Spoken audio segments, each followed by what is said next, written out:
Hello, welcome. You are listening to the Dungeon Boiz first campaign, Stardust Echoes, and this is episode 6. We hope you are all enjoying our story, and we would like to preface that the show is 1,000,000% intended for mature audiences only, because as you all know, we say fuck that. Content warnings can always be found in the episode description. My name is Justine Mowrey, and I am your Dungeon Master for this campaign. A fun fact for you about me is a few house rules that I have created for this story. First being, if the team ever rolls 3 7s in a row, a celestial beam will appear to help guide the team, or they will stumble upon something helpful. However, if the team rolls 3 6s in a row, a demonic source will appear from the team, or something bad will happen to them. Also, I do cantrips that if they are not damage dealing, they can be used as a bonus action, and the same goes for Torash's breath weapon. And with that, let's go ahead and bring in the team and introduce them. And you guys, why don't you tell them what drew you to wanting to play your character? What's going on, everyone? It is Grant Lewandowski here, and I play Kathal Torash, the Golden Dragonborn Barbarian. One of the big things that gravitated me towards being a Golden Dragonborn Barbarian was the fact that I just wanted to smash shit. I mean, I was playing rogues and a couple other like sneaky kind of like, ooh, I gotta prounce around, do this, do that. Nah, I just wanted to feel like I just needed to just bash my forehead through something and just get really fucking mad at everything. So, and then I thought a Golden Dragonborn would have been fucking sick, so that's why I want to be a Gold Dragonborn Barbarian. I feel so attacked right now. The look on Lindsay's face. Holy shit. That's a little rogue, like, she was like, excuse you, what? Pardon me, what? Hey guys, my name's Arlen.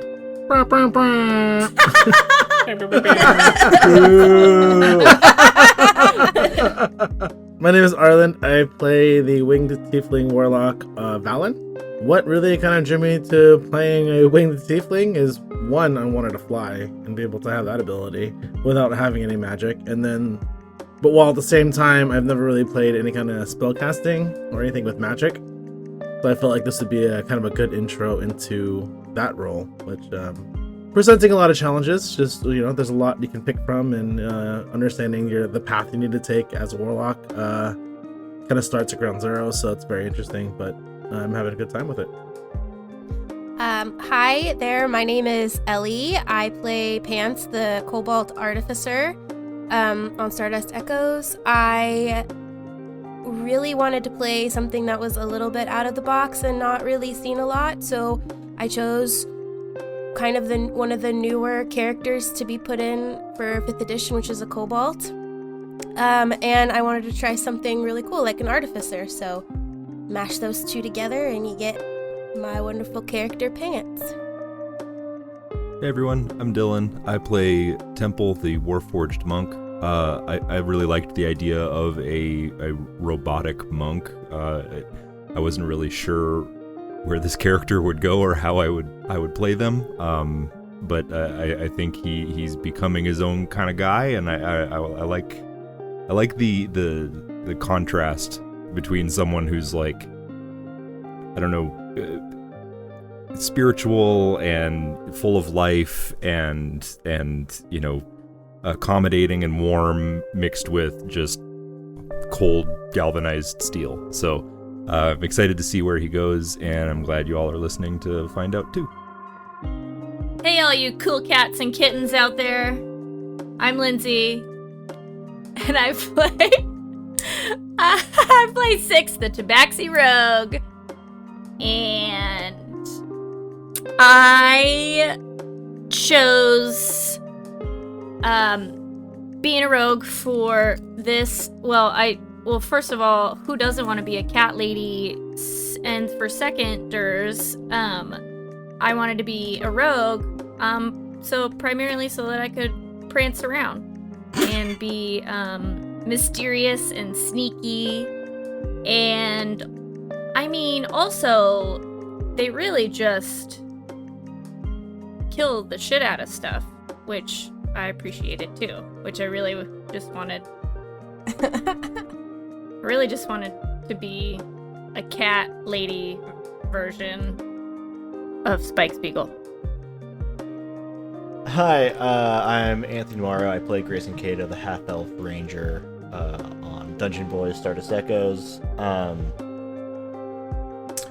What drew me to playing a ranger is the first character I played in 5e back when I was doing a Tomb of Annihilation campaign was a ranger, and the Tasha's Cauldron of Everything sourcebook completely revamped and updated the ranger rules to make them a lot more balanced with the other classes, because kind of the big complaint with rangers from the player handbook is that everything they did, other classes did a lot better.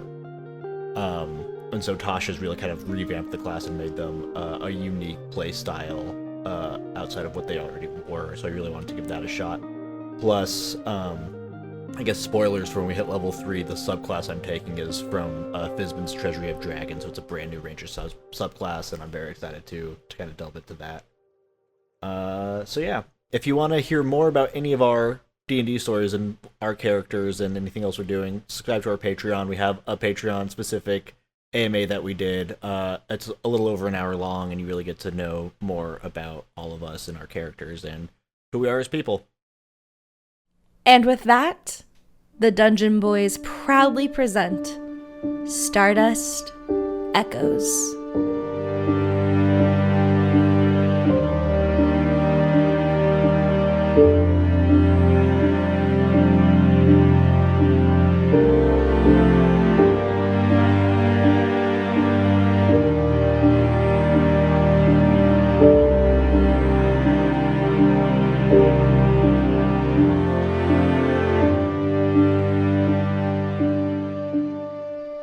Last episode, the crew of the Ripple learned of the Council's hidden, brutal, and bloodied history, and made quick decisions not to tell anyone about their discovery until they could decide what to do.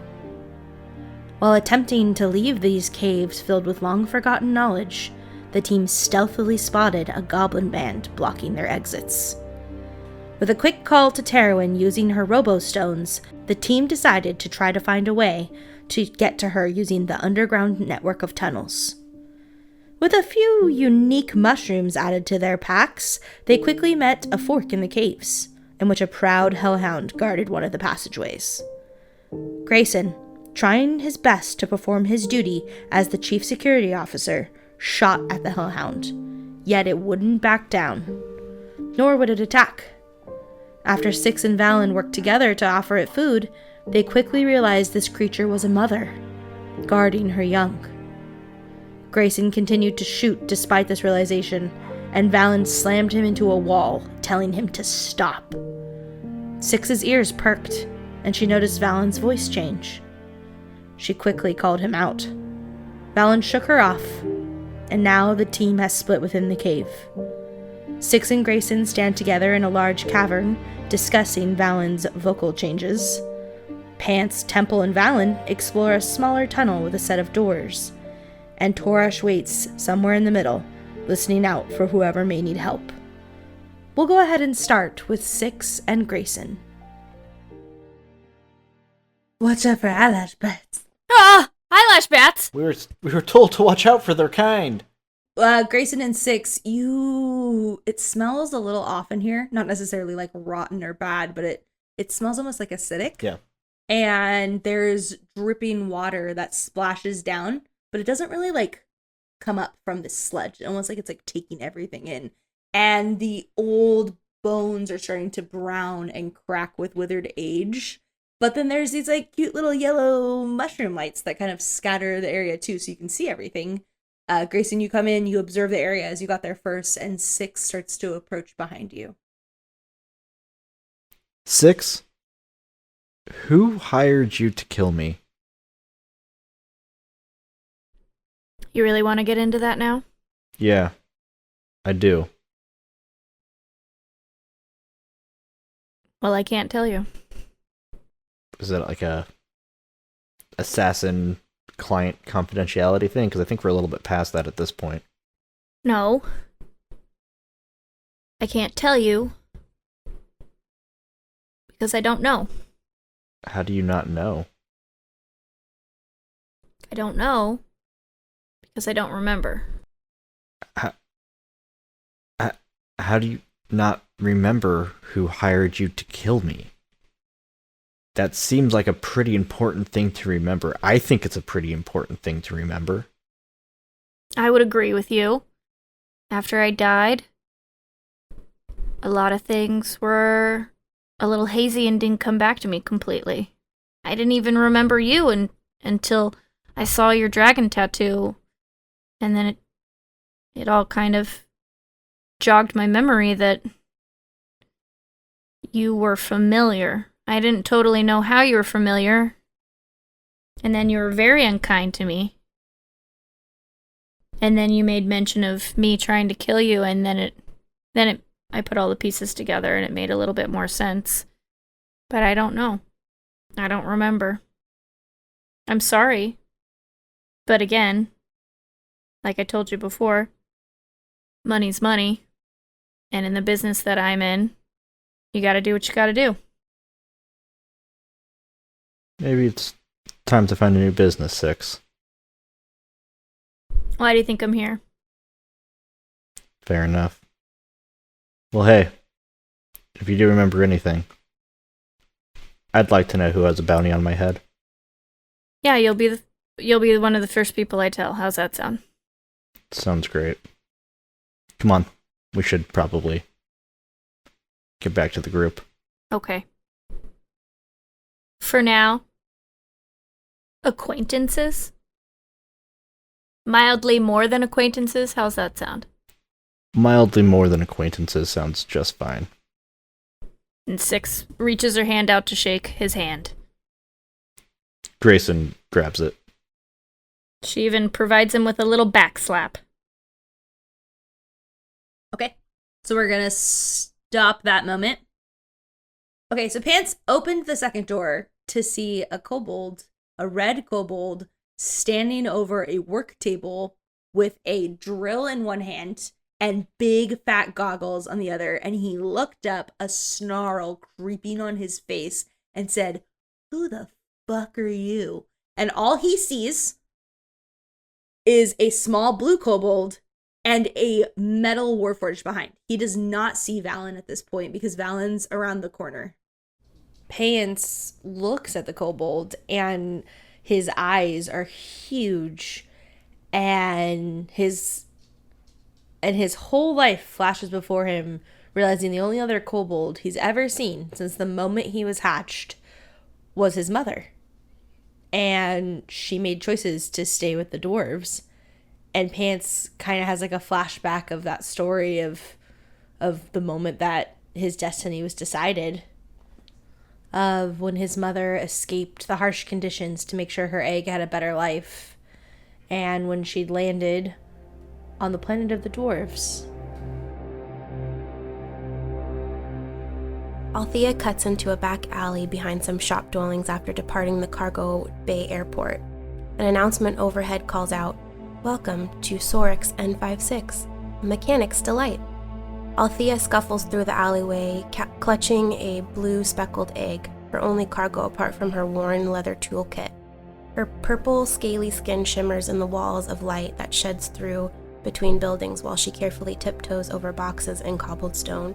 She's panicked due to the state of the egg, which has started to jiggle and jar about. It's time for him to hatch. "Drat. Now is not the time, little one. I have yet to find a safe place for us. Can't you just wait a moment?" The egg ignores this plea as a crack appears at the top of it. "Oh, I see how it's going to be." She spins around and spots a shed that seems abandoned but weatherproofed enough to stay warm.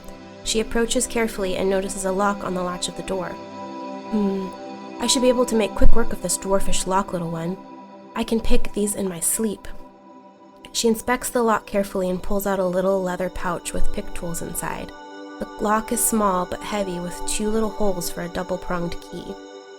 On second thought, this may take a moment. Before she begins, she places the vibrating egg into a sling she has wrapped around her and slides it around to her back so she can work. Althea begins delicately picking the lock. She unlocks one of the mechanisms, but the second one proves more difficult and seems to be imbued with some magic. She soon becomes frustrated and curses under her breath. Damn dwarves and their gluttonous appreciation for safety protocols. Why must everything be under lock and key? It makes everything so inefficient? Althea jumps a foot in the air and turns around to meet the faces of 5 curious dwarves. She hisses at them and thinks of her hatching egg and immediately wraps her arms around her back. The dwarves take note of this but say nothing. The dwarf who startled Althea steps forward as the others stay back and watch the scene. I thought the same way until today after I saw you snooping around our storehouse. The dwarf motions at a tiny cube at the top corner of the back door of their workshop. The cube had a small lens aimed right at the shed. Althea says nothing. The dwarf glances over at the lock and notices her work. Well, fuck, you got quite far on that lock. That is some of the best shit you're trying to break into there. Such a waste to use such talent on stealing other people's goods, but I wouldn't expect any less from a scavenging kobold such as yourself. The dwarf comes closer. Althea steps back and pulls the egg around to her front as her back approaches the shed door. She sees that none of the dwarves are armed.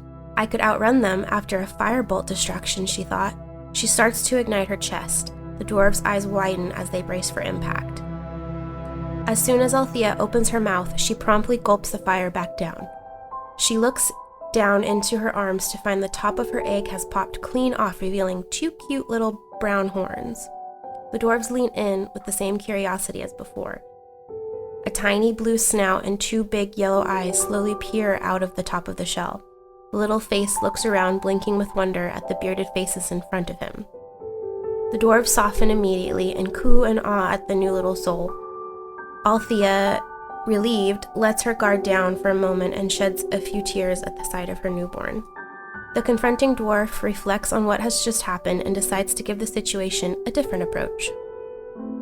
I see now that we have jumped to the wrong conclusion. My apologies. What should I call you? Althea? She looks up, hoping that wasn't a mistake. The dwarf smiles and looks back at his goo-goo-eyed group and back to Althea. Well, Althea, it seems you're in need of a place to stay, and we just so happen to have a spare room. Oh, no, we couldn't. We could not impose on you fellows. Oh, of course, the board ain't free, but we do have an opening for a tinkerer's assistant. That scruffy fucker over there has broken his wrist in a freak wiring accident and can't work, you see. Althea sees a dwarf in the back of the group raise a casted arm with an embarrassed look on his face. I'll take your lockpicking work as your interview, and we'll be happy to hire you for the time being. Meals and board as your payment, of course. Althea, shocked at the generosity of these 5 dwarves, looks down at her tiny blue newborn who has just discovered his tail and starts breaking the rest of his shell away with it. I suppose this will have to do, huh, little one? The baby coos and squeaks up at his mom and hiccups a bit of magma onto the ground. Thank you very much, Mr. Dwarf. I will work very hard for you. I have much skill in artificer magic as well as tinkering and blacksmithing. I'm sure I will be a great fit for your establishment. Ah, great. It's fucking mind-numbing with just the 5 of us. And based on the ridiculous look on these greasy bastards' faces, I don't think you'll be hurting for childcare. Althea is brought to tears by this and approaches the dwarf. She reaches her free hand out to him and they shake on it. The other 4 dwarfs cheer and they all walk back to the shop's back door. The dwarf with the injured wrist walks alongside Althea, twiddling his finger at the little blue kobold. You know, I have a pair of old pants that might make a nice sling for the little bugger as we work. That way we can keep an eye on the little one. Althea crinkles her nose at the thought of her baby being slung in a pair of used dwarf trousers, but then she thinks it's the thought that counts.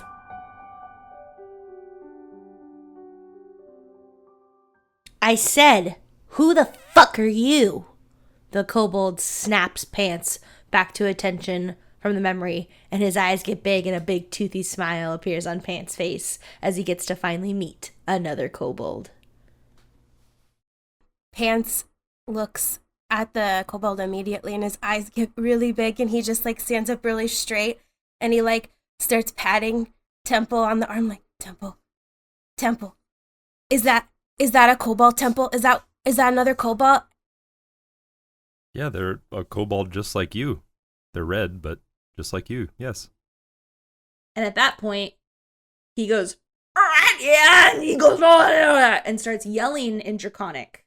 So if anyone in this group understands Draconic, you would understand he goes, get out here now. And I'm assuming, Pants, you are a kobold, so you probably speak Draconic. Pants goes, okay. oh, right. And he goes,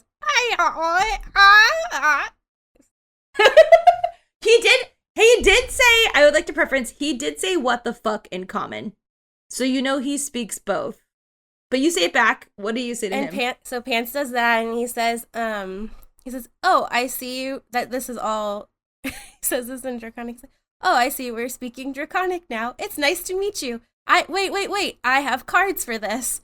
And he pulls out cards and goes,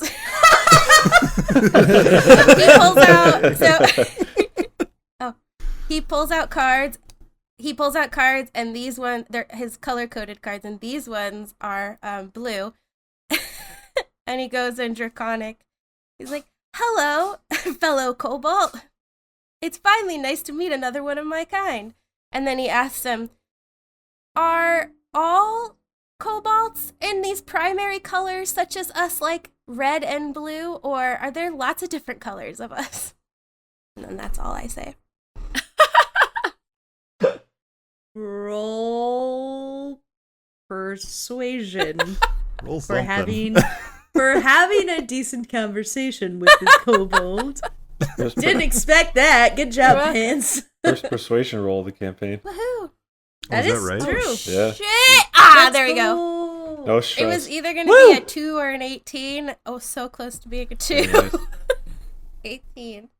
Okay, so it's 18. Okay. So you say that, and he immediately had grabbed a dagger with his drill, but then you started talking, and he was like, and kind of like leans back and is like, and like in Draconic, and basically says like, what the fuck are you doing here, little one? Oh, I'm on a journey to make new friends. This is one of them right here. His name is Temple, and he's a Warforged. Can you believe that? Have you ever seen a Warforged before? Isn't he so cool and shiny? The kobold smiles a big toothy smile, flips his dagger once, and goes, I have met a couple of Warforges in my time. Right at that moment, Valen, to your right, the other door bursts open and another kobold runs out with a dagger held high. Okay, I hold my pistol up. I draw my pistol and aim it. Like, hey, stop! Right there. To my right, it'll be Pants and Temple, and I'm kind of in front, and I see that happen. So like, there's that weird like gap between them and the door where I draw my pistol and draw my aim at the other kobold that came out. I'm like, hey, stop! Right there, freeze. Torash, roll perception with advantage. Oh, word? Okay. Definitely needed it. I have rolled the same thing either way. Torash rolled a 6. Twice. Not only that, you rolled 2 6s, so if the next roll's a 6, something real fun's gonna happen. Fuck. Shit. Because my home rule is if you roll 3 6s in a row, something happens either bad to the party or a demonic force is summoned. Would it have to be me specifically or anyone? Anyone. Okay. So, Torash, you are really inspecting your light sword. It seems to be turning on and off lately and weird, and you do not hear this happening.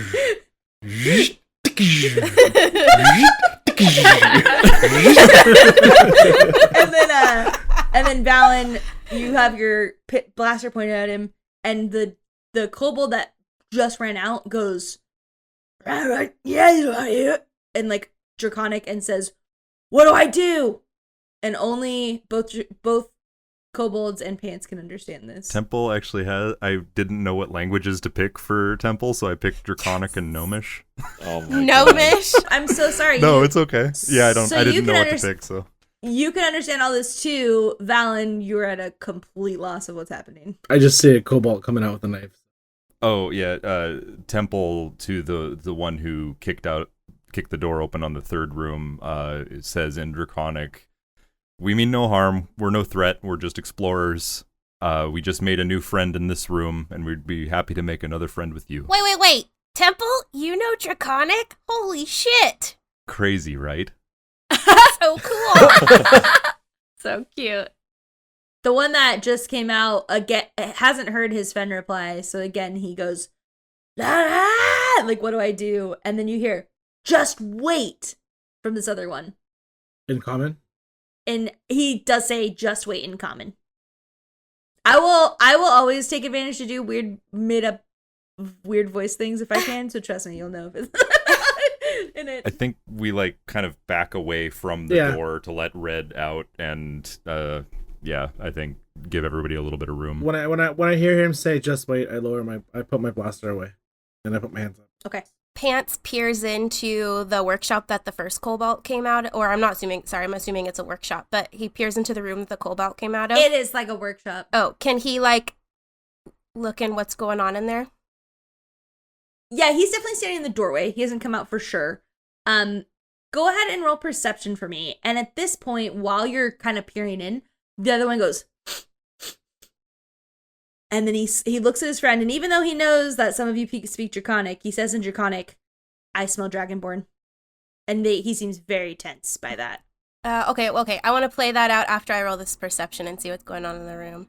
Absolutely. Roll. Roll a 6. Roll a 6. Oh, roll God, a no. 6. I rolled. Pants rolled a so 4. Close. So close. We were so Shit. close.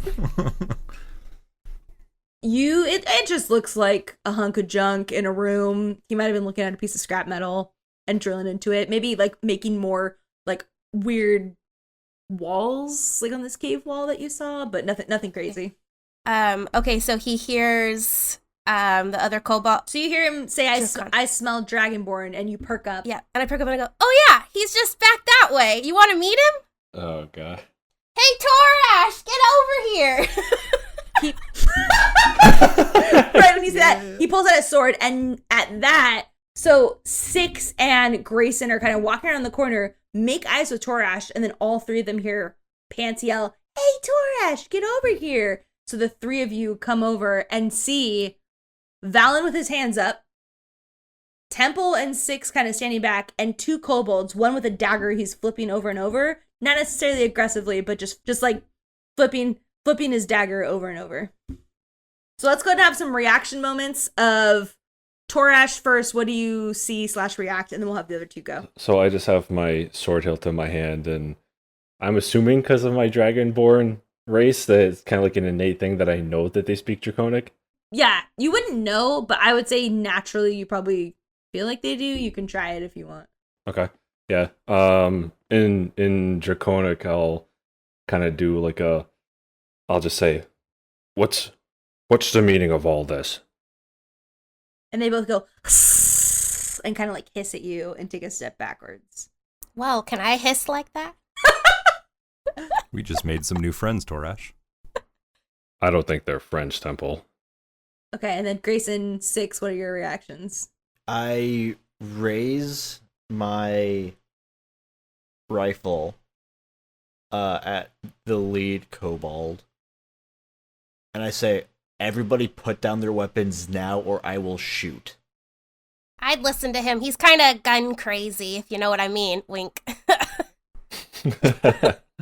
Roll intimidation for me. Can I go with advantage because Pants is helping? Trying to Sure. convince them that I'm scary. Or I would say, what because about me? they're confused. No. They're confused because Pants just said they want to be friends, and then you're just coming at them. Or normally I would give it to you, but because of that, they're like absolute because they don't trust Pants now. Aw. That's fair. Jesus. 17. Pull the 17 other way. Way to go, Greyson. He looks at you like mid flip of his dagger, and instead of catching it, he puts his hands up, and it just goes straight to the ground. And he goes, "Easy there. I thought we were talking about friendship." I don't know what we're talking about here, but you are threatening, from my point of view, you are threatening my friends with weapons, and I don't take kindly to that. Grayson, in a show of good faith, you should lower your weapon now as well. Is the other one still holding a dagger? No. Okay. Without looking at Temple, I just kind of nod and slowly lower my rifle, not completely, but it's not like aimed at him any. It's not aimed at that kobold anymore, but it's not like, completely relaxed in my hands or anything like that either. They look at each other and look at you all and go, well, now that the tension has released quite a bit, what are you doing in our caves? There aren't supposed to be people on this planet, so you can feel our shock, I'm sure. Well, we could ask you the same question. What are you doing hiding behind doors like that? I make people of even smaller stature pay for that answer. But you are a kobold. I wonder why you hang with these other folk. Well, this is my first time seeing another kobold besides, my mom who hatched me from an egg. So it's kind of shocking to me too, I guess. The minute you say that, the other kobold goes like in warning to his friend, and the other one like puts his hand up like, stop, like I'm handling this kind of a thing. And he goes, first time seeing another kobold. Our kind usually run together. It's quite interesting.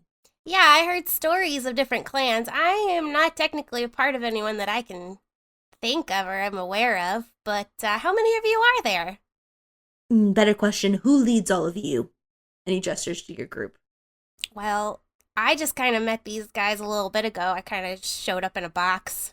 So, I don't really know exactly what we're doing here, but I'm here now, so. And he says, well, since you just met them, why not stick with your own kind? And he like puts his hand out and is like, come, why don't you join us?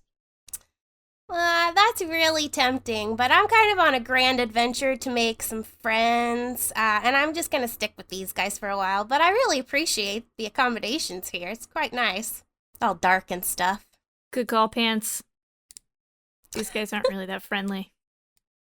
Yeah, I'm kind of getting that a little bit. And as they're talking, they're slowly, very slowly stepping so that they're closer and closer together. Like, and you notice their features are extremely similar. They probably look like they could be twins, or from the same egg batch. Egg batch. Greyson has slowly been making his way up towards this as well, so he's not so far back. And he kind of steps in between Pants and Valen. Okay, so we have Pants on the ground looking up at these kobolds with temples slightly askew to the back. Then we have Greyson in the middle with a gun that's barely lowered, and Valen with slightly flared wings looking at them. Bringing up the rear is Torash and Six. Easy there, friends. Our ship crash landed on this planet. We're just looking for Odin crystals to get our systems back up so we can get back in the air and off this rock. We mean you no harm, unless you mean us harm or block our way, and we will put you in the ground. Well, Odin crystals? Yes? We are always willing to trade. Do you have Odin crystals? I don't know about my compatriots here, but genuinely I am always willing to trade goods and money more than bullets, so. Yes, you, elven one with the silverish hair. Why don't you follow us? Follow me. And he walks back into the room, kind of gesturing to you. The other one does not. I kind of look over at Temple, shrug, and with my rifle still trained, not at the back of this one, the one that just walked into the room, but still kind of like, ready to do like a quick draw thing if I need to. And while I'm entering the room, I'm just going to do a quick look around to see if I see anything nefarious while I cross the threshold or anything immediately dangerous to me. Okay, so the minute you walk in the room, the other one kind of steps in front of the door, arms crossed, like they're having a private conversation. Mm-hmm. Go ahead and roll. I think with you have a high enough perception that you would have seen the same thing Pants does. It kind of just looks like a fucking hunk of junk. Okay. But I would like you to roll investigation. Okay. Greyson rolled a 14 investigation. It looks like he's punching holes in the metal, like little circular type holes. Okay. Besides that, you don't really see anything. He looks at you and he kind of snakes his head around, looks out to see his brother guarding, and goes, so what are you really here for? What pirate faction, or are you slavers? We're neither. I am a dragon rider of Moss. I'm here on a security detail for a mission to this planet from the council. We crashed. We're trying to leave. Well, last Dragonborn that entered a few weeks ago tried to kill us. So you being a dragon rider of Moss doesn't really add up. We're gonna ask you get out of our space immediately. You would be unwise to threaten me or any of us. And that is a threat. Hey, roll intimidation. Another 17. Damn. Nice. He looks like he was about to laugh, but then he kind of saw this glare in your eye, and his tail creeps between his legs, and a low involuntary hiss kind of out of his throat, and he goes, "Get out of our space." And then he looks really cowardly, and he tries to walk around you to his brother. I kind of, not full on clothesline him, but put my arm to stop him, and I say, this interaction doesn't have to be this. It can be mutually beneficial to each party involved. We do need Odin crystals. Our ship does need to be repaired, and we could leave you with supplies and money if you want. May I talk to my brother in private? Absolutely. And Greyson lets him pass, then follows out behind him. Okay. He says in Draconic, which 2 of you recognize, or 3 of you recognize now. The others don't. Come. They go in, they close the door. Also, Greyson, thanks for not, shooting those kobolds. I really appreciate it. Believe it or not, I do actually have a moral center. Well, that's really good to know. Wild animals I will shoot. People I'll try to talk to first. Got it.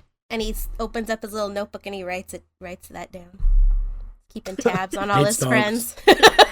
I was just about to say, Taurus would just like to walk up to the door and see if they listen and see if I can hear them scurrying around and trying to escape. Torash, you push your big, weird, golden, scaly face, I don't know if you have ears, I don't think you do, up against the door and roll perception for me with advantage because you're pressing your head against the door. Thank God it's advantage. Yeah, I think so. Oh, you fucker, you 19, son of a bitch. With advantage, Taurus rolled a 7. Yeah, you don't hear anything except slight muttering. I was just gonna say, can I hear what they're saying? But no. No, you can't. I'm gonna Torash, you getting anything? I can't understand what they're saying. I think they're speaking too quietly and this door's too thick. I get the feeling that they want to pull one over on us, but I also get that they're somewhat fearful as well. Right when Temple says that lovely sentence, you hear slam from inside the room. Taurus would like to bust the door, though. Roll strength. Or athletics. Oh, you fucker, again! What'd you roll? Taurus rolled a 13. No, that's good. You definitely bust it down. These are old, decrepit, moldy caves. Yeah, it was on it. Don't hurt yourself before you know the results there. No, because I have the 3D dice on, and it fucking hopped on the 18, and then it popped over to the 9. I was like, you fucker, dude. Goddamn dice. Yeah, you bust it down. Boom, easily. The room is empty. Fuck. Can I see if there's any of their footprints or like a doorway of some sort? I know all of you are going to want to inspect the room. So here's what I'm going to say. Everyone roll investigation, Torash with advantage, because he was the first one in. Let's go. So my first roll with investigation was a 10 with advantage. The higher one, my investigation was 18. Temple rolled a 9. Pants rolled a 6. Greyson rolled a 14. Valen rolled a 14. 6 rolled a 20. So you all kind of rush in the room. Torash on the lead. He kind of notices to the right wall there is a imprint, almost like it was dust was removed from that area, and he focuses really deeply on it. 6 notices his focus and goes up to the wall and starts slightly feeling with her claws and notices there is a slide of a trapdoor. Someone check that third door where that other kobold went. See if they went into the other room. Oh, got it. I'll run out. You run into that room, there's nothing there.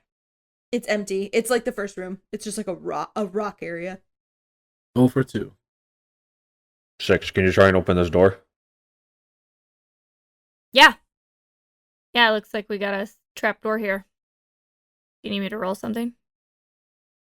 Okay, so you put your claws in, you try to open it. It's definitely not able to open. You can try to use your thieves' tools if you'd like.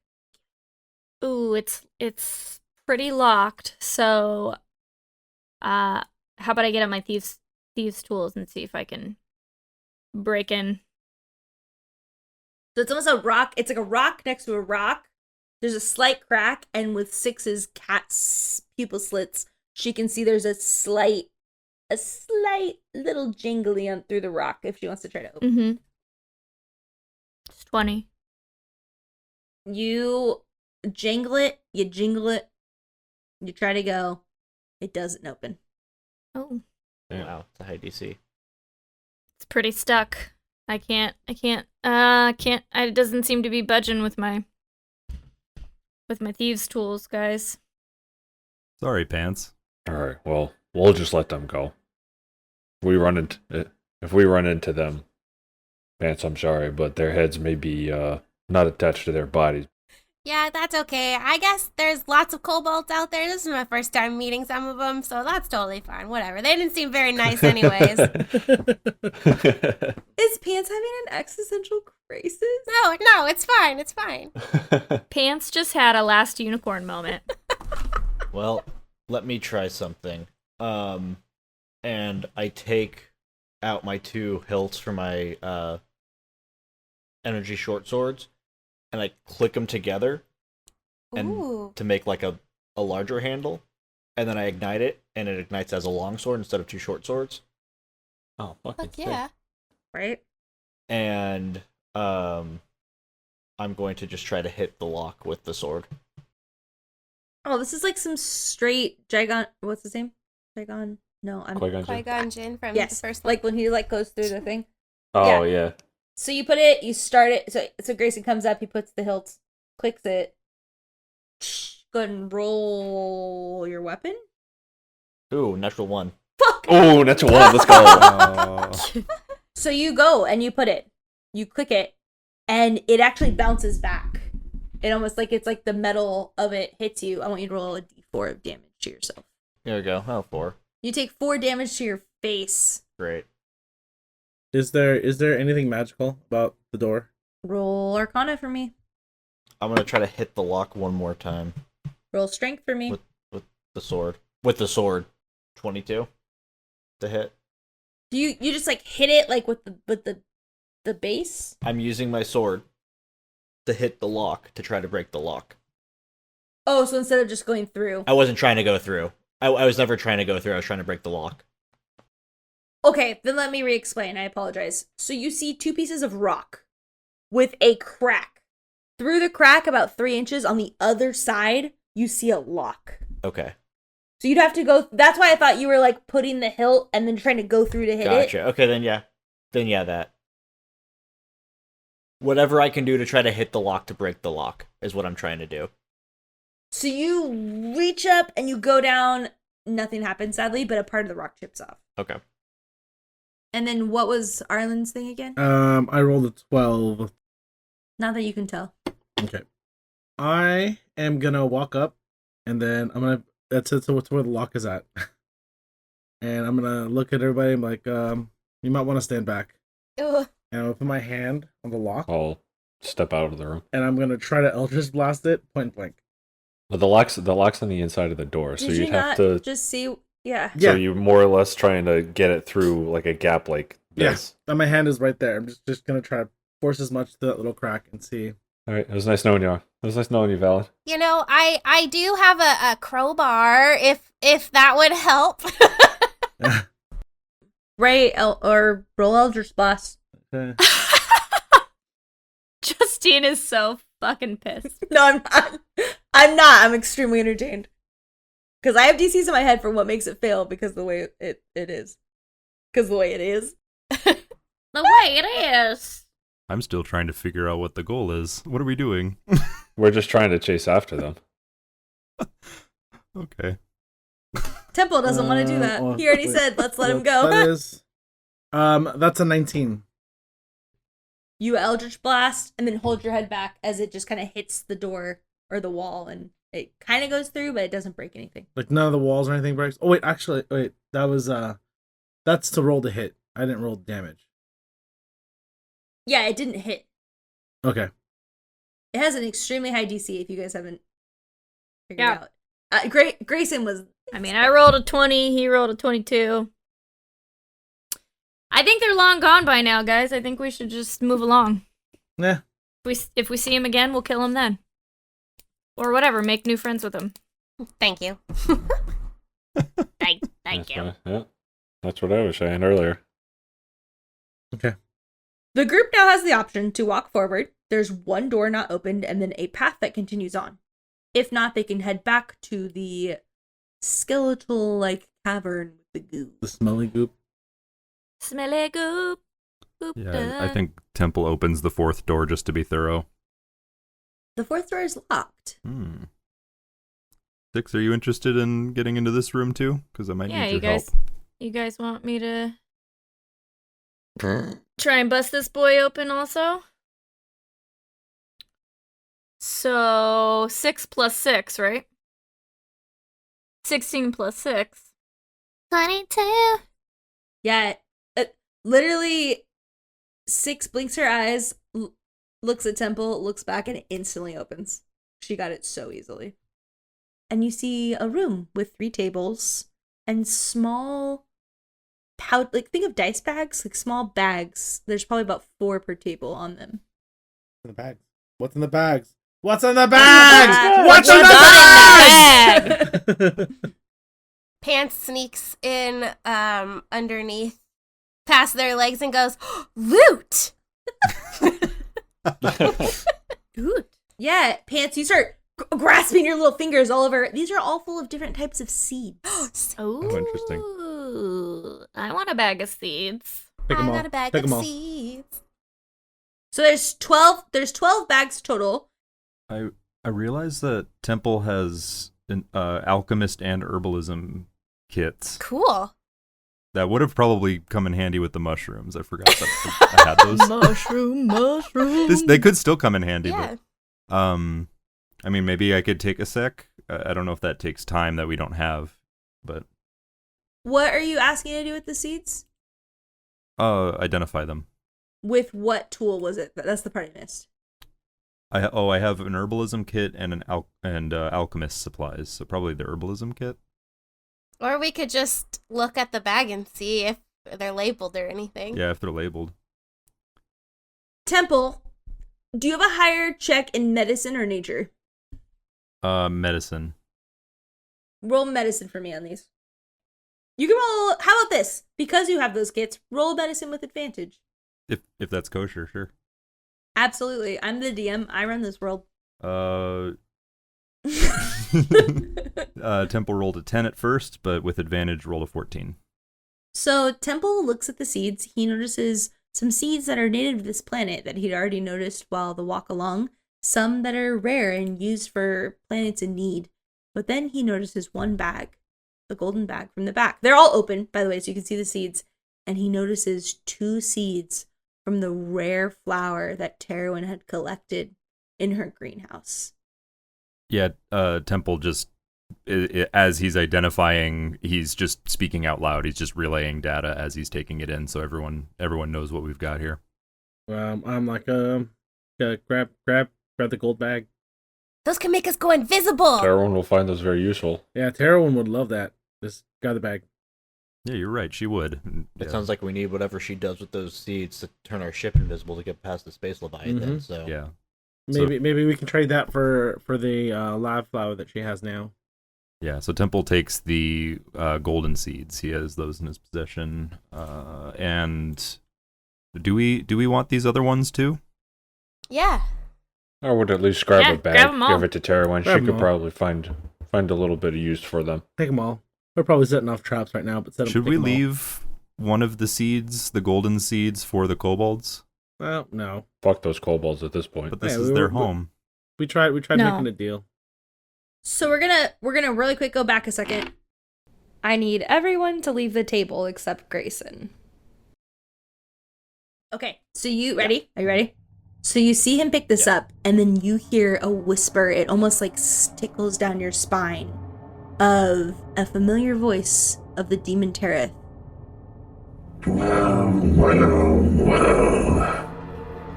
Looks like you are already finding things of value for me, little Kato. Perfect for what I have in store for us. Greyson fully pretends that he doesn't hear it. Oh fuck yeah, I love that. And then you hear,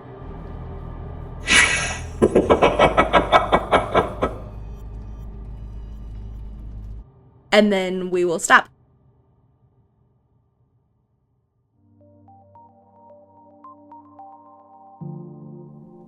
Thank you so much for listening to episode 6. We hope you enjoyed it as much as we enjoyed filming it and playing it. If you're enjoying our show, we really would appreciate any and all support. Give us a like, subscribe. You can find us on any social media. We're at the Dungeon Boiz, spelled B-O-I-Z. You'll get to see some amazing art from myself, a couple of the artists in the actual cast, and tons of great fan art. You'll see fun trivia, quotes of the day from the show itself. If you're looking for a little bit of spice back, we recommend checking out our Patreon. We have all kinds of giveaways happening over there, behind the scenes with the cast, blooper reels that I can't listen to without literally coming to tears, and so much more. That being said, we're so grateful to you, all the boys out there, and we hope that you have a phenomenal next 2 weeks and catch the next episode. It's one of our favorites to date. Have a good one.